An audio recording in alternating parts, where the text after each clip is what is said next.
Dear students, platform of learning YouTube channel पर हम इस वीडियो में 9th क्लास की मैथमेटिक्स सब्जेक्ट की वर्कशीट नंबर 3 का सॉल्यूशन एक्सप्लेन करने जा रहे हैं।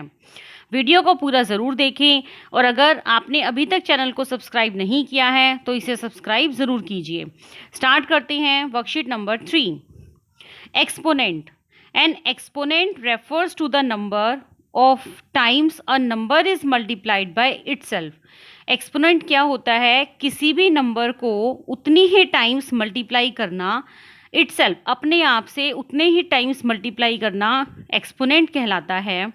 फॉर एग्जाम्पल 2 की power 3 is read as 2 raise to the power 3 where 3 is an exponent and 2 is the base. अगर हमारे पास 2 रेज टू पावर 3 है तो इसे हम कैसे रीड करते हैं? 2 raise to the power 3। Here 2 is base and 3 is exponent or power. We can say 2 raised to the power 3 is equal to 2 multiplied by 2 multiplied by 2, that is equal to 8. Children, let us learn some laws of exponent. चलिए इसके कुछ laws हैं वो study करते हैं। पहला है हमारे पास a raised to the power x dot a raise to the power y। यहाँ डॉट का मतलब मल्टीप्लाई से है, so a raise to the power x multiply a raise to the power y is equal to a raise to the power x plus y. देखिए यहाँ पर base same है, यहाँ भी बेस a है, यहाँ भी बेस a है, बट पावर अलग है। यहाँ पावर x है, यहाँ पावर y है। यदि बेस सेम हो, पावर्स अलग हो, तो पावर्स आपस में ऐड हो जाती हैं a raise to the power x plus y. For example 2 raise to the power 2 multiply 2 raise to the power 3 is equal to, base same है तो पावर्स ऐड हो जाएंगी। 2 raise to the power 2 plus 3 which is equal to 2 raise to the power 5, 2 multiplied by 5 times which is equal to 32। एक और example है इसके ऊपर, 5 raise to the power 3 multiply 5 raise to the power 2 is equal to, base same है 5, so powers will be add 5 raised to the power 3 plus 2 which is equal to 5, that is 5 raised to the power 5 is equal to 3125। इसका अगला law क्या है? देखिए a raised to the power x upon a raised to the power y।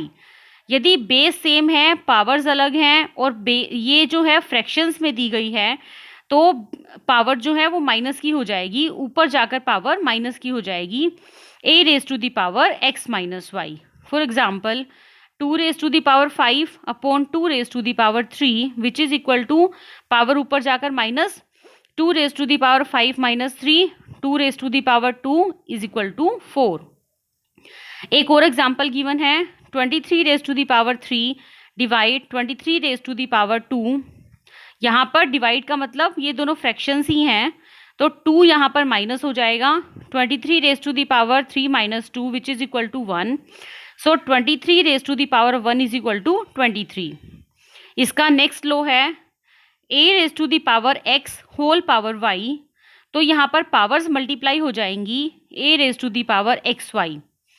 Late us example 2 raise to the power 2 whole power 3, so powers multiply 2 raise to the power 2 into 3 which is equal to 6। 2 को हम 6 times multiply करेंगे तो कितना answer आएगा? 64। एक और example दे रखा है हमें यहाँ पर, 5 raise to the power 2 whole power 3, तो पावर्स आपस में मल्टीप्लाइड हो जाएंगी। 5 raise to the power 2 into 3 which is equal to 6, तो 5 रेज टू दी पावर 6, 5 को 6 टाइम्स मल्टीप्लाई करेंगे तो आंसर आएगा 15625। नेक्स्ट लो देखिए, a upon b raise to the power x, तो पावर्स अलग अलग हो जाएंगी, a raise to the power x upon b raise to the power x। यहाँ पर बेस अलग है, पावर सेम है, तो पावर्स अलग अलग हो जाती हैं, a raise to the power x upon b raise to the power x। एक एग्जाम्पल देखिए, 2 upon 3 raise to the power 4, base अलग है, पावर सेम है, तो पावर अलग अलग हो जाएंगी। 2 raise to the power 4 upon 3 raise to the power 4, 2 को हम 4 टाइम्स मल्टीप्लाई करेंगे, 2 multiplied by 2 multiplied by 2 multiplied by 2 is equal to 16। Same 3 को 4 टाइम्स मल्टीप्लाई करेंगे which we will get 81। Next example is 2/3⁴, ये सेम एग्जाम्पल है, power अलग अलग हो जाएंगी। 2⁴, 3⁴ is equal to 16/81। Next law देखिए, a⁴x मल्टीप्लाइड बाय b⁴x। अब देखो यहाँ पर बेस अलग है, a, यहाँ पर बेस कितना है a, और यहाँ पर बेस कितना है b, a b, लेकिन पावर सेम है x और x, तो बेस मल्टीप्लाई हो जाएंगे, पावर वही रहेगी। देखिए जो ऊपर वाला एग्जाम्पल था इसका, फर्स्ट लो जो हमने पढ़ा था, वहां पर हमारा बेस सेम था, a था, यहाँ भी a था, लेकिन पावर अलग थी। और यहाँ पर हमारा बेस अलग है और पावर सेम है, तो बेस मल्टीप्लाइड हो जाएंगे, ab⁴x। तो ये एक एग्जाम्पल देखिए, 2⁻³ मल्टीप्लाई 3⁻³, बेस अलग है, पावर सेम है, तो बेस मल्टीप्लाई, 2 मल्टीप्लाइड 3⁻3, 6⁻3, 6 को 3 टाइम्स मल्टीप्लाई कीजिए तो 216। नेक्स्ट एग्जाम्पल, 3�7 मल्टीप्लाई 2�7, बेस अलग है, पावर सेम है, तो बेस मल्टीप्लाई हो जाएंगे, 3 मल्टीप्लाई 2�7, 6⁻7, 6 को 7 टाइम्स मल्टीप्लाई करेंगे तो we get 279936। Here 2 interesting laws of exponent. यहाँ पर हमारे पास 2 एक्स्ट्रा लॉज और दिए गए हैं, उन्हें देखिए वो क्या है। a⁻0 इज इक्वल टू 1, अगर किसी की भी पावर 0 हो तो वो 1 हो जाता है।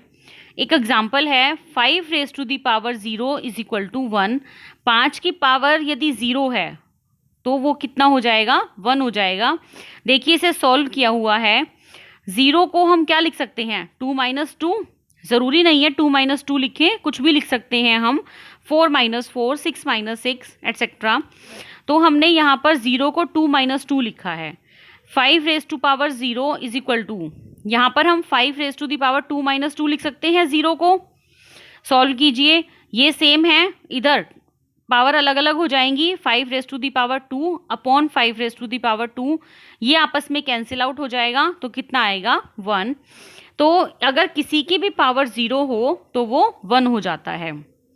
इसका नेक्स्ट लॉ देखिए क्या है, a⁻⁻x, यदि पावर माइनस में है तो नीचे आके पावर प्लस हो जाती है, ये बनेगा 1/a⁻x। Example, 2⁻³ is equal to 1/2⁻3। देखिए इसे सॉल्व करके दिखाया हुआ है, 2⁻3, इसको हम 0 - 3 लिख सकते हैं, 0 - 3 अलग अलग कीजिए, 2⁻0, ऊपर पावर माइनस में है तो नीचे आके पावर प्लस हो जाएगी, 2⁻3 बनेगा। तो ये आएगा, किसी की भी पावर 0 हो तो 1 आता है, 1/2⁻3। आइए कुछ एग्जाम्पल्स दिए गए हैं हमें, वो करते हैं। फर्स्ट एग्जाम्पल है 99⁻0, अगर किसी की भी पावर 0 होती है तो वो आंसर 1 देती है, that means answer is 1। Next है 7⁻2, पावर माइनस में है तो नीचे आके पावर प्लस हो जाएगी, इसे हम 1/7⁻2 लिख सकते हैं, तो आंसर आएगा 1/49। 7 को 2 टाइम्स मल्टीप्लाई कीजिए, आंसर आएगा 49।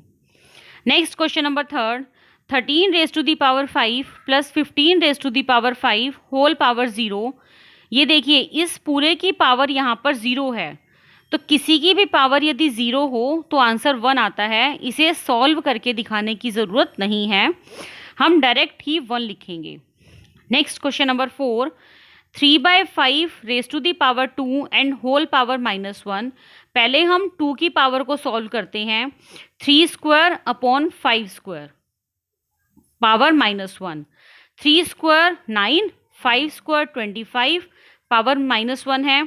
किसी की भी पावर माइनस में हो तो पावर रिवर्स हो जाती हैं, मतलब ऊपर नीचे पावर उल्टी हो जाती हैं, अगर नेगेटिव है तो पॉजिटिव बन जाती है, पॉजिटिव होती है वो तो नेगेटिव हो जाती है, तो ये आंसर आएगा 25/9।